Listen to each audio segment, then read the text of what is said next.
آج کی اس قسط میں ہم شفاعت کے بارے میں بات کریں گے۔ حساب کتاب شروع ہوگا اور قیامت کے میدان سے لوگوں کو نجات ملے گی۔ کسی کو مجال شفاعت نہ ہوگی، ایک دن 50,000 سال کا دن۔ پھر ایسے آقا علیہ الصلوۃ والسلام سے ہم کیوں نہ محبت کریں۔ خلد ہے سب پر حرام، جائیں نہ جب تک غلام، ملک تو ہے آپ کا تم پہ درود۔ اے امتیوں، آپ کو مبارک ہو، آپ کو مبارک ہو، آپ کو مبارک ہو۔ السلام علیکم ورحمۃ اللہ وبرکاتہ۔ ناظرین، ہماری ویب سیریز قیامت کے بعد آفٹر ججمنٹ ڈے میں ایک بار پھر آپ کو خوش آمدید کہتے ہیں، مرحبا کہتے ہیں۔ آج اس ویب سیریز کی 4th ایپیسوڈ ہے اور آج کی ایپیسوڈ میں، آج کی اس قسط میں ہم شفاعت کے بارے میں بات کریں گے۔ ناظرین، شفاعت کے لغوی معنی کیا ہے؟ وسیلے کے، طلب کرنے کے ہیں، جبکہ شرعی طور پر کسی کے لیے خیر یعنی بھلائی مانگنا یہ شفاعت کہلاتا ہے۔ ہماری شریعت میں شفاعت کا عقیدہ رکھنا واجب ہے، اور عقیدہ شفاعت میں یہ بھی شامل ہے کہ صرف نبی پاک علیہ الصلوۃ والسلام ہی نہیں، بلکہ آپ کے علاوہ انبیاء، ملائکہ اور علماء، شہداء، صالحین اور کثیر مومنین قرآن مجید، روزے اور کعبۃ اللہ شریف وغیرہ سب شفاعت کریں گے، اور یہ عقیدہ رکھنا واجب ہے۔ کچھ باتیں واقعی کچھ لوگوں کے لیے نئی ہوں گی، لیکن آج اگر غور سے پوری ایپیسوڈ دیکھیں گے تو بہت ساری چیزیں کلیئر ہو جائیں گی۔ یاد رہے کہ شفاعت کی 2 ٹائپس ہیں، 2 قسمیں ہیں، شفاعت کبریٰ اور شفاعت صغریٰ۔ آسان لفظوں میں بڑی شفاعت اور چھوٹی شفاعت۔ شفاعت کبریٰ ہمارے پیارے آقا علیہ الصلوۃ والسلام جناب محمد مصطفیٰ صلی اللہ علیہ وسلم فرمائیں گے، اور اس شفاعت کا بینیفٹ ساری مخلوق یہاں تک کہ غیر مسلمین کو بھی پہنچے گا، کہ اس شفاعت کی برکت سے حساب کتاب شروع ہوگا اور قیامت کے میدان سے لوگوں کو نجات ملے گی۔ اور یہ شفاعت صرف سرکار دو عالم علیہ الصلوۃ والسلام ہی کریں گے، اس وقت کوئی نبی اس شفاعت کی طرف آگے نہیں بڑھ سکیں گے۔ اس کی کیفیت کو آج ہم ڈیٹیل سے جانیں گے۔ دوسری ٹائپس ہے شفاعت صغریٰ۔ یہ شفاعت بہت سے لوگ کریں گے، جیسے حفاظ کریں گے، شہداء کریں گے، صالحین، بلکہ خود قرآن مجید، رمضان اور خانہ کعبہ بھی شفاعت کرے گا۔ شفاعت کے بارے میں مزید بتانے سے پہلے آپ کو بہت ہی کمال کی حدیث اور صحابہ کرام کس طرح سرکار دو عالم علیہ الصلوۃ والسلام سے شفاعت کی امید رکھتے تھے، ان کا نبی پاک کے وسیلے کے بارے میں کیا عقیدہ تھا، وہ میں کچھ بیان کرتا ہوں۔ حضرت معاذ بن جبل اور حضرت ابو موسیٰ رضی اللہ تعالیٰ عنہما فرماتے ہیں کہ نبی پاک علیہ الصلوۃ والسلام سفر کے دوران جب کسی منزل پر رکتے تھے تو مہاجرین آپ کے ارد گرد خیمے ڈال لیتے، کیمپ ڈال لیتے تھے۔ اس طرح کسی سفر کے دوران ہم ایک جگہ پر رکے تو نبی پاک علیہ الصلوۃ والسلام نے قیام فرمایا، ہم بھی آپ کے ارد گرد تھے۔ ابو موسیٰ فرماتے ہیں میں اور معاذ رات کو نیند سے بیدار ہوئے تو سرکار دو عالم علیہ الصلوۃ والسلام ہمیں نظر نہیں آئے۔ ہم پریشان ہو گئے کہ نبی پاک علیہ الصلوۃ والسلام رات کو کہاں تشریف لے گئے۔ تو ہم پیارے آقا علیہ الصلوۃ والسلام کی تلاش میں آگے نکلے تو ہمیں کچھ بادلوں کی گھڑ گھڑاہٹ جیسی آواز سنائی دی۔ اسی دوران سرکار دو عالم علیہ الصلوۃ والسلام تشریف لاتے ہوئے دکھائی دیے، تو انہوں نے ارشاد فرمایا کہ تمہارا کیا معاملہ، یعنی حدیث کا خلاصہ یہ بنتا ہے کہ آپ کیا کر رہے ہیں، آپ کیوں اپنی جگہ سے نکلے ہیں؟ تو عرض کرتے ہیں حضور ہم جب نیند سے بیدار ہوئے تو آپ کو اپنی جگہ پر نہیں دیکھا، ہم ڈر گئے کہ کہیں آپ کے ساتھ کوئی معاملہ تو نہیں پیش آ گیا، تو ہم آپ کی تلاش کے لیے نکل کھڑے ہوئے۔ سرکار دو عالم علیہ الصلوۃ والسلام نے ارشاد فرمایا کہ رب کریم کی طرف سے ایک آنے والا حالت نیند میں میرے پاس آیا تو اس نے مجھے میری آدھی امت کے بغیر حساب کے جنت میں داخل کیے جانے یا شفاعت کرنے کا اختیار دیا۔ ناظرین ذرا غور کیجیے گا، انہیں رب عز و جل کی طرف سے یہ آپشن بھیجا گیا نبی پاک علیہ الصلوۃ والسلام کے پاس کہ یا تو آپ کی آدھی امت کو بخش دیا جائے یا آپ شفاعت لے لیجئے۔ تو نبی پاک علیہ الصلوۃ والسلام فرماتے میں نے شفاعت کو اختیار کر لیا۔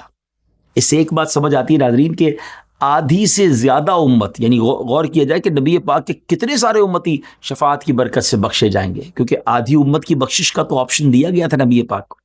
تو صحابہ کرام فرماتے ہیں جب ہم نے یہ سنا تو ہم نے نبی پاک سے عرض کی کہ حضور آپ سے اسلام کے صدقے اور آپ کے ساتھ صحابیت کا شرف پانے کے وسیلے سے ہم آپ سے التجا کرتے ہیں کہ آپ ہمیں بھی جنت میں داخل فرمائیں گے۔ کہتے ہیں صحابہ کہ جب ہم نے یہ ریکویسٹ کرنا شروع کی تو اور بھی لوگ نبی پاک علیہ الصلوۃ والسلام کے گرد جمع ہو گئے اور سب یہ ریکویسٹ کرنے لگے اور یہ تعداد بڑھتی چلی گئی۔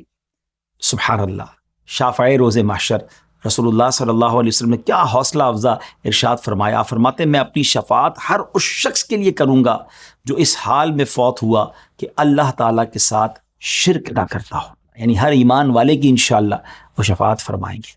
اچھا، یہ تو تھی بات کہ نبی پاک کو شفاعت کا منصب کیسے حاصل ہوا، اور پھر پیارے آقا علیہ الصلوۃ والسلام نے یہ منصب یعنی شفاعت کرنے کا اختیار رب کی عطا سے دیگر لوگوں کو بھی عطا فرمایا. جی ہاں، مثلاً حدیث مبارکہ ہے کہ جب مسلمان ماں باپ کے 3 نابالغ بچے فوت ہو جائیں تو اللہ تعالیٰ ان بچوں پر اپنی رحمت کے فضل کے سبب والدین کو جنت میں داخل فرمائے گا، یعنی جنت میں جانے کا یہ سبب بنیں گے بچے. اسی طرح بعض اوقات بچہ پیدا ہونے سے پہلے ہی کچا بچے کا انتقال ہو جاتا ہے تو پیارے آقا علیہ الصلوۃ والسلام فرمایا کہ ماں باپ کے حق میں وہ بھی شفاعت کرنے والا ہوگا اور وہ انہیں جنت میں لے جائے گا. تو یہاں جن ماں باپ کے بچے پیدا ہونے سے پہلے فوت ہو جائیں یا نابالغی میں بچے فوت ہو جائیں تو زیادہ واویلا نہیں کرنا چاہیے، بلکہ اس میں صبر کرنا چاہیے، اللہ کی رضا پر راضی رہنا چاہیے. یہ تو آپ کی مغفرت کا سامان بننے والے ہیں. ایک اور حدیث پاک میں سورہ بقرہ اور سورہ آل عمران اپنے پڑھنے والوں کی بخشش کے لیے شفاعت کرے گی. سبحان اللہ، یعنی قرآن کیسی کمال کی نعمت ہے کہ بندہ تلاوت کرتا رہے، قرآن سے دوستی کر لے تو پھر قرآن بھی شفاعت کرتی ہے. مبارک ہو ان لوگوں کو جو حافظ قرآن ہیں، ان والدین کو مبارک ہو جن کے بچے حافظ قرآن ہیں. حدیث پاک سنیے کہ قرآن کریم اپنے پڑھنے والوں کی شفاعت کرے گا، اسی طرح حافظ با عمل کی شفاعت اس کے خاندان کے ان 10 لوگوں کے حق میں قبول کی جائے گی جن کے لیے جہنم واجب ہو چکی ہوگی. یہاں میں ایک اور بات بھی عرض کروں کہ یہ جو حدیث پاک ہے نا، اس میں ایک اور کنڈیشن بھی ہے کہ جس نے قرآن یاد کیا اس کے حلال کو حلال جانا اور اس کے حرام کو حرام جانا. تو حافظ قرآن بھی ہو اور قرآن کے احکام پر عمل کرنے والا بھی ہو تو پھر انشاءاللہ وہ اپنے گھر والوں کی انشاءاللہ شفاعت کا باعث بنے گا. سرکار دو عالم علیہ الصلوۃ والسلام نے یہ بھی فرمایا کہ میں ہی سب سے پہلے شفاعت کرنے والا ہوں اور میری شفاعت سب سے پہلے قبول ہوگی. حضور علیہ الصلوۃ والسلام جب تک باب شفاعت نہ کھولیں گے کسی کو مجال شفاعت نہ ہوگی، بلکہ حقیقتاً جتنے شفاعت کرنے والے ہیں حضور علیہ الصلوۃ والسلام کے دربار میں شفاعت لائیں گے اور اللہ عز و جل کے حضور مخلوقات میں صرف حضور شفیع ہیں. یہاں ایک بہت ہی انٹرسٹنگ معلومات اور ایک حدیث آپ کو سناتا ہوں جس سے آپ کو معلوم ہوگا کہ سرکار دو عالم علیہ الصلوۃ والسلام قیامت والے دن کس وقت شفاعت کے اختیار کو استعمال فرمائیں گے. ناظرین، جیسا کہ ہم نے پچھلے پروگرام سے سنا کہ سورج 1 میل پر ہوگا، زمین تانبے کی ہوگی، لوگ پسینے میں ڈبکیاں کھا رہے ہوں گے، ایک بڑا ہی وحشت ناک منظر ہوگا اور بہت بہت سارا عرصہ گزر جائے گا. یاد یہ رہے کہ قیامت کا دن کوئی آج کے زمانے کے دنوں کی طرح نہیں ہوگا، بلکہ وہ ایک دن 50,000 سال کا دن ہوگا. یعنی گویا آج کے زمانے کے حساب سے ہزاروں سال گزر جائیں گے، لوگ صرف ویٹ کر رہے ہوں گے.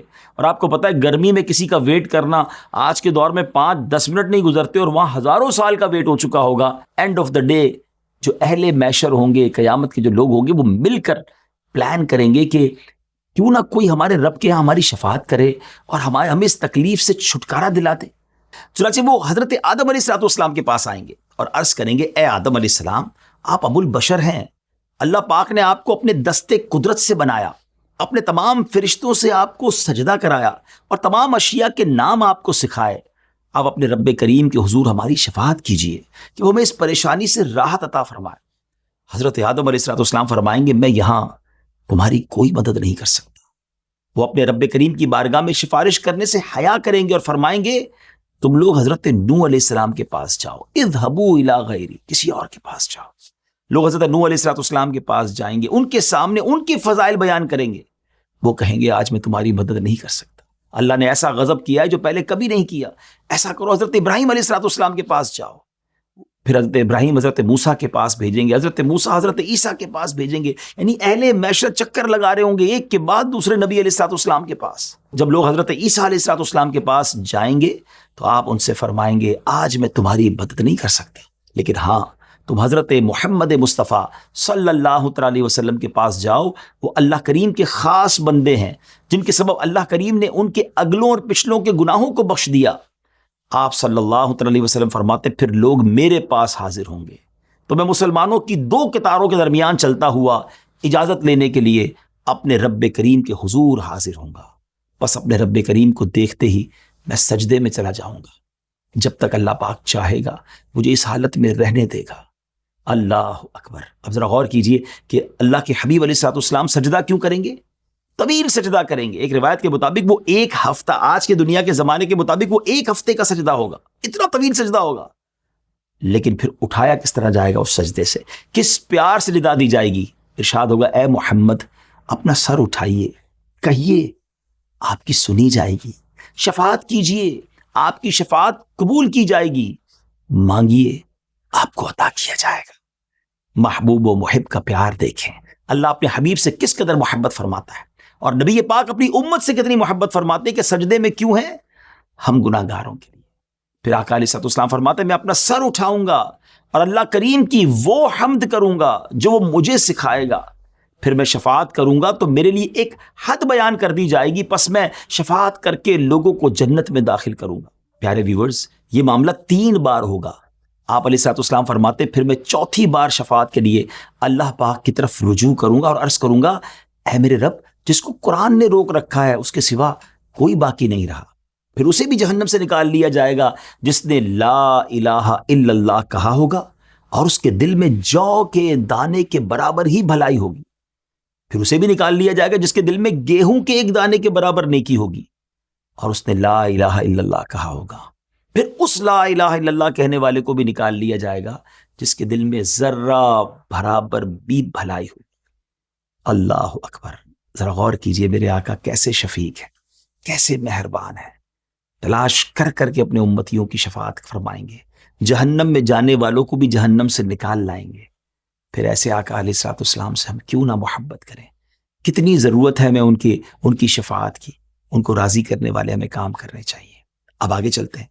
اس روایت میں ہم نے سنا کہ دیگر انبیاء کرام علیہ الصلوۃ والسلام فرمائیں گے کہ میں یہ نہیں کر سکتا، اس سے مراد یہ ہے کہ میرا مرتبہ اس شفاعت عظمیٰ سے کم ہے، اور حضرات انبیاء علیہ الصلوۃ والسلام یہ بات بطور عاجزی اور انکساری اور لوگوں کو اس شفاعت کی بڑائی سمجھانے کے لیے فرمائیں گے جس کے حقدار اللہ کے آخری نبی جناب رسول اللہ صلی اللہ علیہ وسلم ہے۔ یہی تو وہ مقام محمود ہے، یہی تو وہ عزت کا مقام ہوگا جو سرکار دو عالم علیہ الصلوۃ والسلام کو قیامت کے دن عطا کیا جائے گا۔ ناظرین، اس وقت کچھ لوگ ایسے بھی ہوں گے جنہیں آپ علیہ الصلوۃ والسلام کی شفاعت نصیب نہیں ہوگی۔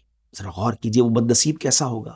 فرمایا وہ شخص جو شفاعت پر یقین نہیں رکھتا وہ شفاعت سے محروم رہے گا۔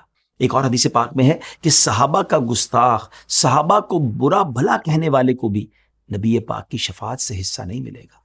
اللہ ہمیں صحابہ اور اہل بیت کی سچی محبت بھی عطا فرمائے اور سرکار دو عالم علیہ الصلوۃ والسلام کی بھی سچی غلامی نصیب فرمائے۔ اب ہم نے شفاعت کی تو بات کی ہے، اب ایک اہم بات جس میں شفاعت کے مفہوم کو مزید سمجھنے میں ہمیں مدد ملے گی۔ علماء کرام نے شفاعت کو اس طرح بھی کیٹیگرائز کیا ہے کہ پہلی قسم شفاعت عظمیٰ ہے، یہ وہی شفاعت کبریٰ ہے جو سرکار دو عالم علیہ الصلوۃ والسلام فرمائیں گے۔ دوسری قسم کی شفاعت کسی خاص قوم یعنی گروپ کو بے حساب جنت میں داخل کروانے کے لیے ہوگی۔ بعض علماء کرام کے نزدیک یہ شفاعت بھی سرکار دو عالم علیہ الصلوۃ والسلام کے ساتھ ہی خاص ہے۔ تیسری قسم کی شفاعت ان لوگوں کے بارے میں ہوگی جن کی نیکیاں اور برائیاں برابر برابر ہو جائیں گی، اب شفاعت کی مدد سے وہ جنت میں داخل ہوں گے، یعنی انہیں گویا کچھ نیکیوں کی ضرورت ہوگی اور نبی پاک کی شفاعت ان کا کام بنا دے گی۔ چوتھی قسم کی شفاعت ان لوگوں کے لیے ہوگی جو کہ دوزخ کے حقدار ہو چکے ہوں گے، تو پیارے آقا علیہ الصلوۃ والسلام انہیں شفاعت فرما کر جنت میں لے آئیں گے۔ پانچویں قسم کی شفاعت مرتبے کی بلندی اور بزرگی کے اضافے کے لیے ہوگی۔ ایک اور شفاعت ہوگی چھٹی قسم کی، ان گناہگاروں کے بارے میں ہوگی جو کہ جہنم میں پہنچ چکے ہوں گے اور شفاعت کی وجہ سے نکل کر آئیں گے، اور اس طرح کی شفاعت دیگر انبیاء کرام علیہ الصلوۃ والسلام، فرشتے، علماء اور شہداء بھی فرمائیں گے۔ سیونتھ کیٹیگری کیا ہوگی کہ یہ شفاعت جو ہوگی جنت کا دروازہ کھولنے کے بارے میں ہوگی۔ جی ہاں، یہ بھی بڑی دلچسپ بات ہے کہ جب جنت میں جانے کی باری آئے گی نا تو جنت کا دروازہ بند ہوگا اور وہ دروازہ صرف جناب رسول اللہ صلی اللہ علیہ وسلم کھلوائیں گے۔ میرے آقا کی برکت سے ہی جنت کا دروازہ کھلے گا اور پھر جنت میں جانے کا سلسلہ ہوگا۔ مگر ہاں، ایک اور خوبصورت بات میں آپ کو بتاؤں، کیونکہ قیامت کے میدان میں تو بہت سارے انبیاء ہوں گے، ان کی امتیں ہوں گی نا، تو سرکار دو عالم علیہ الصلوۃ والسلام کی امت آئی تو سب سے آخر میں ہے، ہم آخری امت ہے نا، مگر آپ جانتے ہیں کہ سب سے پہلے جنت میں جانے والی جو امت ہوگی وہ سرکار علیہ الصلوۃ والسلام کی یہی امت ہوگی۔ اے امتیوں، آپ کو مبارک ہو۔ جب تک نبی پاک کے غلام جنت میں نہیں جائیں گے نا، پیارے آقا کی امت نہیں جائے گی، باقی کسی امت کو اجازت نہیں ملے گی۔ سیدی اعلیٰ حضرت کا خوبصورت شعر ہے نا، خلد ہے سب پر حرام، جائیں نہ جب تک غلام، ملک تو ہے آپ کا تم پہ کروڑوں درود۔ یہ کتنی آنر کی بات ہے۔ یقین کریں نبی پاک علیہ الصلوۃ والسلام کا امتی جو ہمارے رب نے ہمیں بنایا ہے نا، یہ بہت بڑا احسان ہے، اس پر ہمیں بار بار اللہ کا شکر ادا کرنا چاہیے۔ آٹھویں قسم کی شفاعت وہ ہوگی جو مدینہ منورہ والوں اور نبی پاک علیہ الصلوۃ والسلام کے روضہ انور کی زیارت کرنے والوں کے لیے خصوصی طور پر ہوگی۔ اے مدینے جانے والوں، آپ کو مبارک ہو۔ نبی پاک فرماتے ہیں نا، من زارا قبری وجبت لہو شفاعتی، سبحان اللہ، خوش نصیبوں کو یہ بھی شفاعت ملے گی۔ یہاں اپنی ویب سیریز قیامت کے بعد کے آج کے ایپیسوڈ کو ناظرین اس دعا کے ساتھ اب اینڈ کرتے ہیں کہ اللہ پاک ہمیں ہر ایسے عقیدے، ہر ایسے کام سے بچائے جو پیارے آقا علیہ الصلوۃ والسلام کی شفاعت سے محروم کرنے والی ہو۔ اللہ پاک ہم سب کو اپنے محبوب علیہ الصلوۃ والسلام کی شفاعت سے حصہ عطا فرمائے، اور بنا کسی حساب و کتاب کے ہمیں جنت الفردوس میں داخلہ عطا فرمائے۔ انشاءاللہ اگلی ایپیسوڈ میں آپ سے پھر ملاقات ہوگی۔ اگر آپ کو یہ ایپیسوڈ پسند آئی ہو تو اسے لائک کیجیے، ہمارے چینل کو سبسکرائب کیجیے، شیئر بھی کیجیے اچھی نیتوں کے ساتھ۔ کیا معلوم ہماری ان باتوں کو سن کر کوئی عشق رسول کی طرف آ جائے، گناہوں کو چھوڑنے والا بن جائے، آپ کے لیے بھی تو نیکی کا باعث بنے گا نا۔